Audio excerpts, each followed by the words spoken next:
Friends, বাবুস কিচেনে সবাইকে welcome করে আজ আমি আপনাদের সামনে আরও একটি রেসিপি নিয়ে হাজির হয়েছি। আজকের রেসিপি হলো বাঁধাকপির পরোটা। পুরে ভরা বাঁধাকপির পরোটা, এটি বানানো যেমন সহজ আর এটি স্বাস্থ্যকরও বটে। তা চলুন যাওয়া যাক রেসিপির দিকে। আমি কীভাবে বানিয়েছি এই বাঁধাকপির পরোটা, আর ভিডিওটি স্কিপ না করে লাস্ট পর্যন্ত দেখার জন্য অনুরোধ রইল।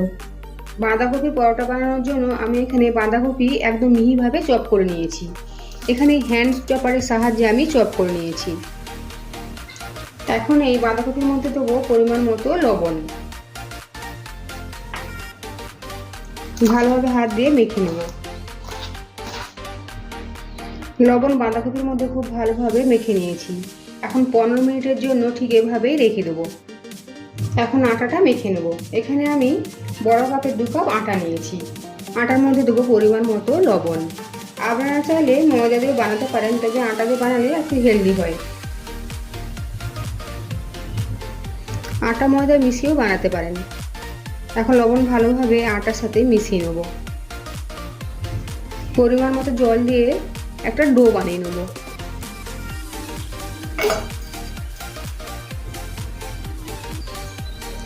দেখুন পরোটার জন্য আটা মেখে নিয়েছি। এখন ঢাকা চাপা দিয়ে কিছুক্ষণের জন্য রেখে দেবো। এখন 15 মিনিট পরে বাঁধাকপি থেকে জলটা আলাদা করে দেবো। লবণ দেওয়ার পরে বাঁধাকপির মধ্যে অনেকখানি জল বেরিয়েছে। হাত দিয়ে এভাবে চেপে চেপে বাঁধাকপি থেকে জল বের করে নেব। দেখুন কতটা জল বেরোচ্ছে।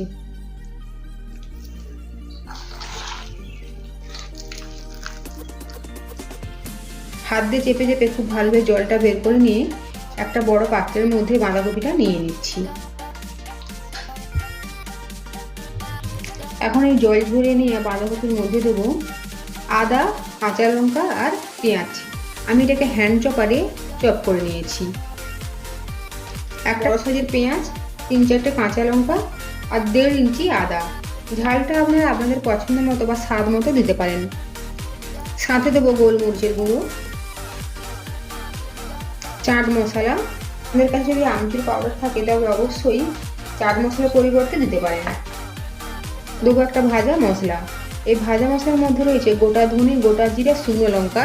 আমি শুকনো কড়াইতে ভালোভাবে ভেজে নিয়ে গুঁড়িয়ে নিয়েছি। দেবো সামান্য পরিমাণে হলুদের গুঁড়ো। দেবো অল্প পরিমাণে লবণ। যেহেতু বাঁধাকপির মধ্যে লবণ দেওয়া ছিল তাই লবণটা এখন দেখে শুনে দিতে হবে। সব শেষে দেবো কোচানো ধনেপাতা। এখন সমস্ত উপকরণ ভালোভাবে হাত দিয়ে মিশিয়ে নেব। আপনারা যদি একেবারে নিরামিষভাবে বানাতে চান তবে অবশ্যই পেঁয়াজটা স্কিপ করতে পারেন। বাঁধাকপির সাথে সমস্ত উপকরণ ভালোভাবে মিশিয়ে নিয়েছি। এখন যাব নেক্সট প্রসেসে। মেখে রাখা আটা খুব ভালোভাবে সেট হয়ে গিয়েছে। এখন এই ডো থেকে লেচি কেটে নেব। আমরা রুটির জন্য যেভাবে ডো থেকে লেচি কেটে নিই তার থেকে সাইজে একটু বড় হবে, কারণ এর মধ্যে বাঁধাকপির স্টাফিংটা ভরবো তাই। লেচিগুলো এভাবে হাত দিয়ে গোল করে নিয়েছি। এখন লেচির মধ্যে পুর ভরে নেব। তাই একটা লেচিকে হাত দিয়ে ঠিক এভাবে গোল গোল করে ঘুরিয়ে বাটির শেপ দেবো। আপনারা চাইলে বেলনি কাঠে বেলেও পুর ভরতে পারেন। দেখুন ঠিক এভাবে গোল করে নিয়েছি। এর মধ্যে এখন পুর ভরবো।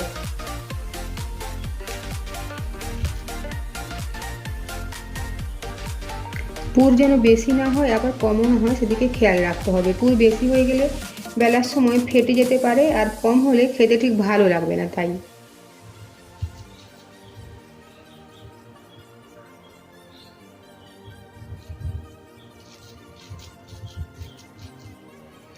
দেখুন আমি এভাবে পুর ভরে নিয়েছি। এখন মুখটা মুড়ে দেবো।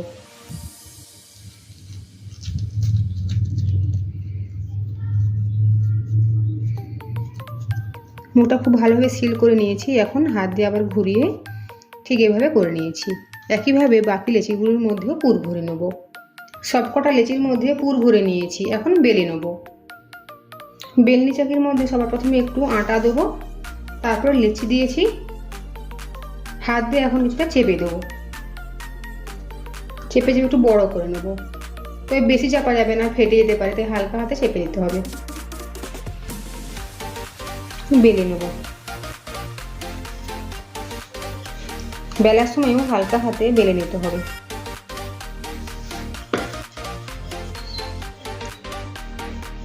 দেখুন এখানে পরোটা বেলে নিয়েছি। পরোটা একটু মোটা মোটাই হবে, কারণ ভেতরে যেহেতু স্টাফিং রয়েছে, বেশি পাতলা করতে গেলে পুরটা বেরিয়ে আসে, তাই একটু মোটা করে পরোটাগুলো বেলে নিয়েছি। ঠিক একইভাবে বাকি পরোটাগুলো বেলে নেব। গ্যাসের ফ্লেম মিডিয়াম টু হাই রেখে তাওয়া গরম করে নিয়েছি। তাওয়ার মধ্যে এখন দেবো বেলে রাখা পরোটা।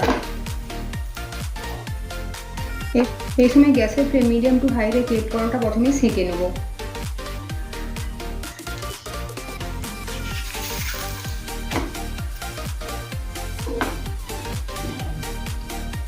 দেখুন দুপিঠটা সেঁকে নিয়েছি। এখন গ্যাসের ফ্লেম লো টু মিডিয়ামে করে দেবো, আর উপর থেকে দেবো তেল। আপনার তেলের পরিবর্তে ঘি বা বাটার দিয়েও ভাজতে পারেন।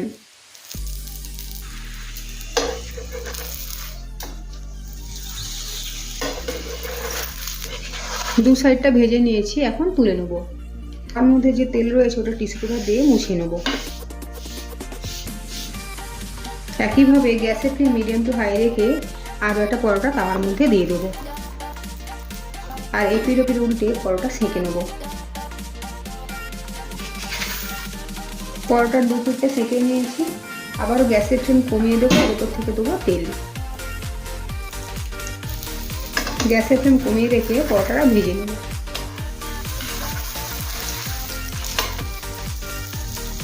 ঠিক একইভাবে বাকি পরোটাগুলো ভেজে নেব। তৈরি হয়ে গিয়েছে বাঁধাকপির পরোটা। আজকের আমার এই বাঁধাকপির পরোটা যদি আপনাদের ভালো লেগে থাকে তবে অবশ্যই কমেন্ট করে জানাবেন কেমন হয়েছে। সাথে লাইক, শেয়ার ও সাবস্ক্রাইব করার জন্য অনুরোধ রইল। আর পাশে থাকা বেল আইকন প্রেস করে অনুরোধ রইল আমার প্রতিনিয়ত আপডেট পাওয়ার জন্য। ভালো থাকবেন, সুস্থ থাকবেন। ফিরে আসছে অন্য কোনো রেসিপি নিয়ে। আর ভিডিওটি লাস্ট পর্যন্ত দেখার জন্য ধন্যবাদ।